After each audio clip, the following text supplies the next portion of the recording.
New Zealand's Prime Minister Jacinda Ardern is poised to announce details of gun law reforms following last Friday's mass shooting at two mosques. Not every country reacts to mass shootings by changing the law. But there have been some notable examples where tragedies have led to a complete overhaul of legislation. In 1996, 35 people were killed with illegally owned guns around the historic site of Port Arthur in Tasmania. The Australian government reacted by requiring states to ban all semi-automatic and self-loading weapons, and restricted certain other types of handgun. It also introduced a comprehensive registration and licensing system and made the requirements for owning a gun tougher. A mandatory buyback scheme resulted in at least 600,000 guns being handed over to the authorities.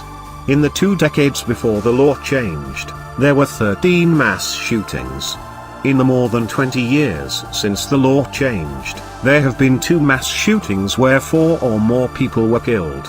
2 people were also killed in a shooting at a university campus in Melbourne, which led to further law changes. Studies suggest that aside from the victims of the Port Arthur shooting, 69 gun homicides were recorded in 1996 compared with 30 in 2012.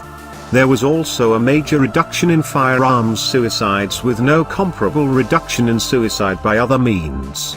In 1996, a gunman opened fire at a primary school in Dunblane, Scotland, killing 17 people.